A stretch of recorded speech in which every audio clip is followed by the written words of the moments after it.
I want to tell you about a man named Dennis, not because his story is unusual, but because it's the most usual story there is. Dennis was the kind of man who never had to be asked twice. You asked him once, and he showed up every time for years. He worked for a construction outfit, a good-sized operation, the kind of place that had enough work to keep a man busy and just enough promise to keep a man hopeful. Dennis was in his early 40s when I got to know him. Solid build, quiet eyes, the kind of man whose handshake told you everything about him. He'd been there going on 11 years by then. 11 years? That's a long time. To be somewhere, that's birthdays missed, anniversaries passed in a hurry, kids growing up while Dad was already on the road. But Dennis believed in something. He believed that loyalty was a two-way street. He believed that if you gave everything you had to a place, they would take care of you. That's not a foolish belief. It used to be true. I've watched a lot of men live by that belief. Good men, hard-working men, men who gave their best years to someone else's vision. And I've watched what happens when that belief finally meets reality. It usually starts with something small, a meeting, a pep talk, words that are supposed to fire you up. Dennis told me about. One particular afternoon, the whole crew gathered at the shop. Management stood up front, talked about what great people they had, talked about dedication, talked about family. Dennis said he felt something shift in his chest that day.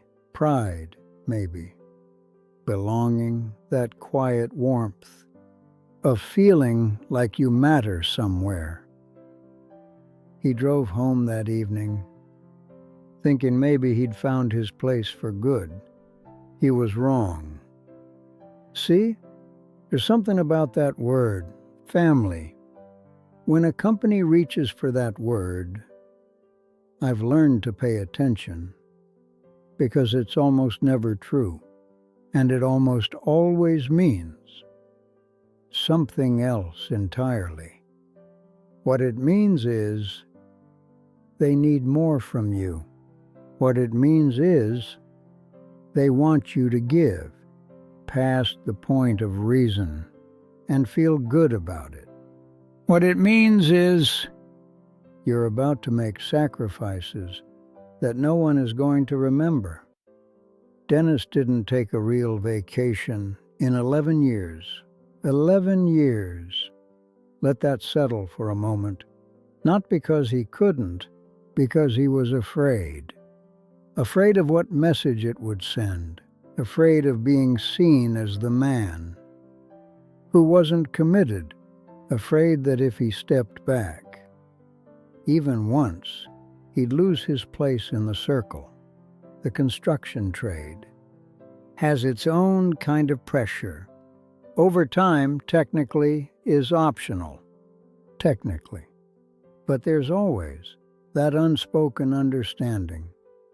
The men who skip it end up on a list.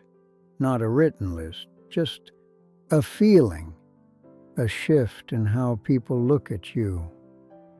On Monday morning, so Dennis worked the overtime, week after week, month after month, year after year. He said yes to every job they handed him, every last-minute call, every holiday push, every time they needed someone to handle what nobody else wanted. Dennis was always the answer, and somewhere in the middle of all that, He lost track of something. He lost track of the fact that he was saying yes to them by saying no to everyone else.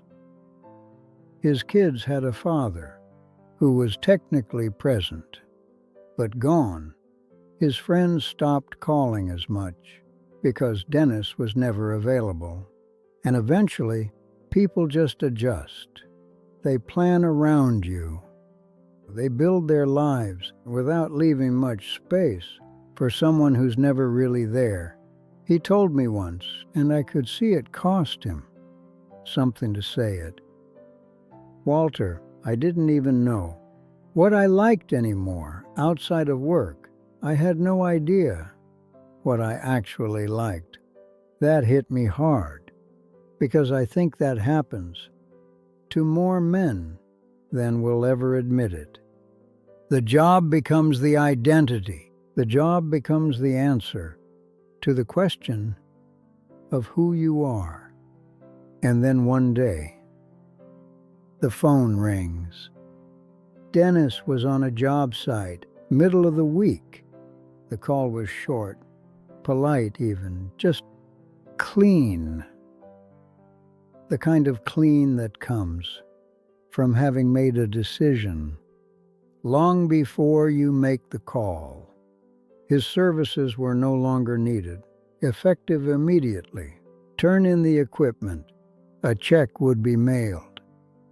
He stood there, phone in his hand, 11 years behind him, and nothing in front of him but a Wednesday afternoon. No handshake, no conversation, no, we hate to do this. Nothing. He told me the strangest feeling came over him. Not just shock, not just anger, but a kind of vertigo, like the ground he'd been standing on for over a decade had simply dissolved. He drove home, sat in the driveway for a while, didn't go inside right away. His wife found him there eventually, staring at the steering wheel. That's what it looks like when a man realizes the thing he built his whole life around didn't have his name on it. Now I want to say something here, something that might be uncomfortable. The company wasn't evil. Work slows down, contracts end, margins get thin, people have to be let go. That's the reality of that business. Dennis understood that. What he couldn't make peace with was the distance between what they said and what they did. You don't call someone family on a Tuesday and fire them on a Wednesday, not without something breaking inside that person, not without them questioning every moment they gave you, every time they chose work over the people who actually loved them. Because that's what Dennis was really sitting with. Not the job, the choices, the decade of choices. All the evenings he came home, too tired to be present. All the weekends that disappeared into overtime. All the times his daughter asked him to come to something, and he said, maybe next time. There weren't as many next times as he thought. Kids don't stay small forever. Friendships don't survive on promises. And a wife can only hold the whole house together on her own for so long before she stops asking when you're coming home and just adjusts to the quiet. Dennis spent a few hard months after that. I won't pretend otherwise. There were dark mornings, mornings when he woke up and forgot for a split second and then remembered, and it was like losing it all over again. But something else happened too. Something he didn't expect. He started going to his daughter's soccer games, every one. He called an old friend he hadn't spoken to in 3 years. They met for coffee, talked for 4 hours. He learned that his wife had a whole world of small joys that he'd been too tired to notice. She liked tending to plants on the back porch in the early morning. He started sitting out there with her, just sitting. No phone, no place to be. He told me that those mornings felt like something he couldn't name, something that had been waiting for him for a very long time. He eventually went back to work. Different outfit, different terms. He takes his vacation now, every single day of it. He told me something a few months ago that I've been carrying around with me since. He said, "Walter, I used to think loyalty was about what you gave a company.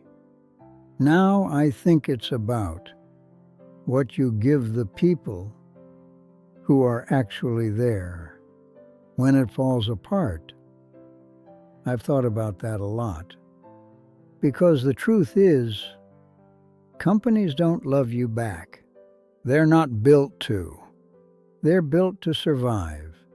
And survival sometimes means releasing the very people who made survival possible. That's not cruelty. That's just the nature of the thing. What is cruel is pretending otherwise. What is cruel is using the language of love and family to extract everything a person has and then sending them home alone with a final check and the quiet understanding that they were never really in the circle. The graveyard, someone once told me, is full of indispensable people. I believe that. I believe that men who worked themselves to nothing, believing they were building something permanent, are buried in that ground. Good men, loyal men, men who deserved better.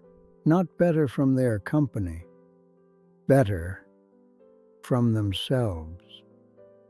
Because at some point, that's the only question that matters. Not what did they owe you, but what did you owe yourself that you kept putting off?